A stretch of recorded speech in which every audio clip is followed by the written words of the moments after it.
years and years and years, Grammy Award-winning musician. We love him, Ozzy Osbourne.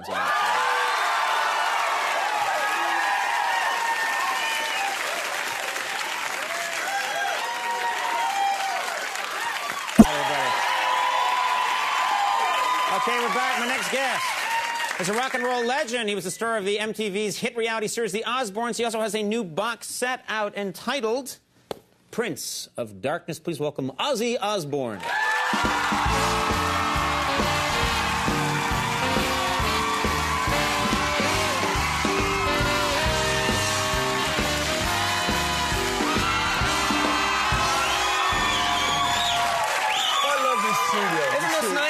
It's you. They're not like that for everyone. This is love for you. Yeah, you look good, by the way. You look fantastic. I don't drink, I don't smoke, I don't do dope anymore. I'm pretty boring now. Perfect. Let's begin. You don't drink anymore. How long has it been? You almost said a week. Nearly a year now. Nearly a year. Congratulations. Good for you. You were once, I know that this is about you, you were once so desperate to get a drink that Sharon used to take your clothes away so you wouldn't drink. Is that right? What she would do, she'd steal my clothes, and I have no clothes, so what I would do, I'd steal her clothes and go in her dresses drinking. You would dress up in Sharon's dresses and go out drinking? Oh, yeah, and I ended up in some pretty weird places. Doesn't matter, you're wearing a dress, you know? I remember being in Frankfurt, Germany one time, and I'd got this green evening dress on, or blue or whatever. And the guy behind the bar goes, "You do not belong in this bar. You must go down to the bar down the road." And I go, "This is one of them transvestite bars." Right. I didn't really want to go. You thought you'd blend right in. Now, I'm concerned. I understand that you were burglarized recently. Someone broke into your home? Yeah. What happened? Tell us the story. Well, I sleepwalk a lot, you know. You sleepwalk? Because I'm travelling around, I don't get used to where I am, you know. Right. So I was stark naked, right? And I'm in my... Let's back it up. You were sleepwalking and you're completely naked. No, I'm like Adam. No, I haven't even got a leaf on my you-know-what. So yeah. I walk into... And you're walking in your own house here? In my own house, in England. Uh-huh. And I don't know whether I'm dreaming, I don't know whether it's really happening or what, but I look into Sharon's dressing room, I'm there, open the door, and I see a figure behind the dressing table.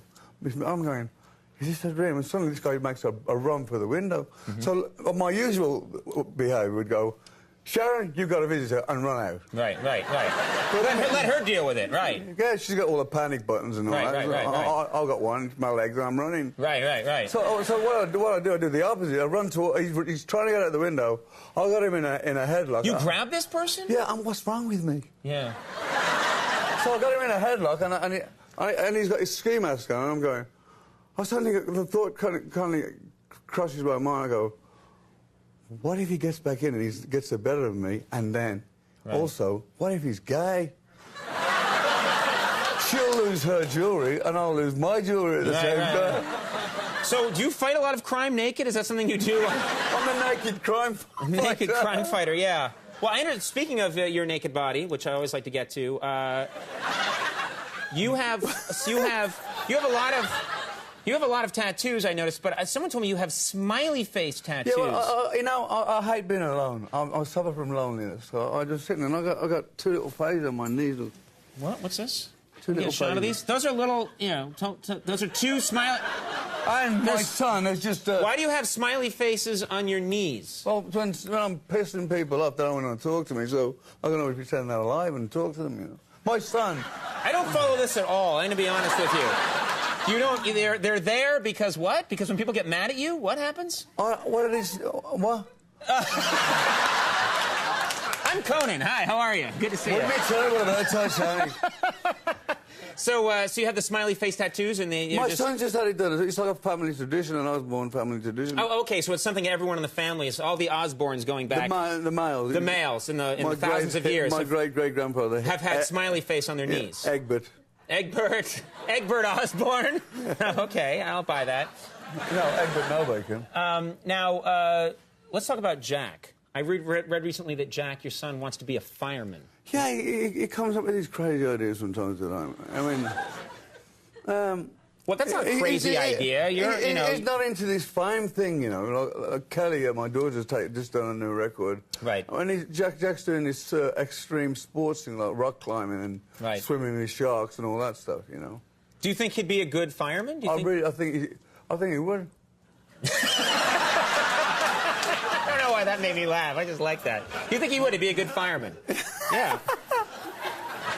I was just repeating what you said, and you laughed like you hadn't heard it before.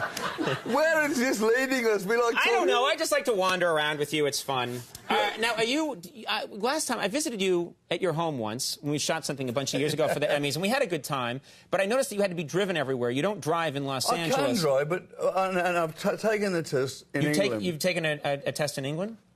About 4 or 5 times, but I was so stoned and loaded. You kept failing the test? Every time. But I can drive great. But I'm dyslexic. No, you clearly can't drive great. I can drive, but they don't like my driving, you know. I mean, I get home. Oh, the instructor doesn't like you driving. But you get home is the important thing. Yeah, sometimes in a police van and...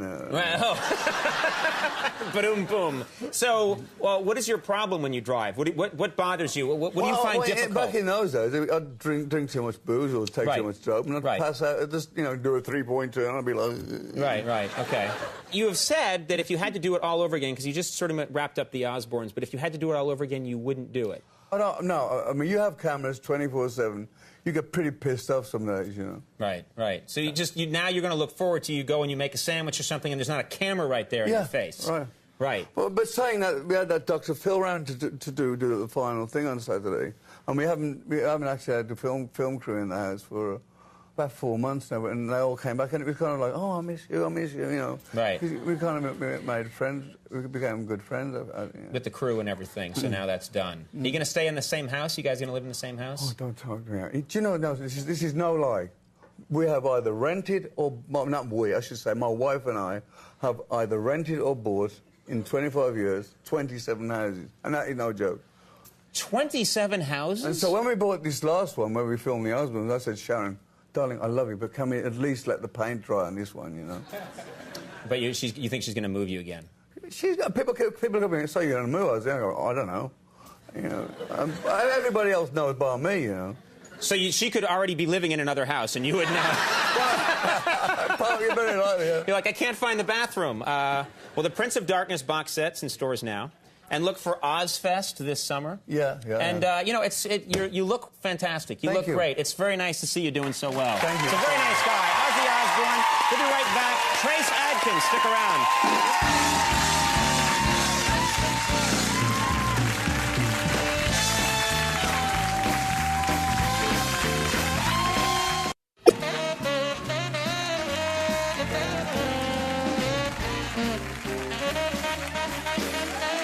Everybody. That is our show. Do you want to thank my guest, Trace Adkins? That was great. Thank you so much for doing it. Yeah. Big thanks to Ozzy Osbourne for stopping by. And thanks to Jared Miller for stumbling in with his animals. And, of course, Max Weinberg and the Max Weinberg 7. Get to our last call with Carson Daly. Goodbye, everybody. Goodbye.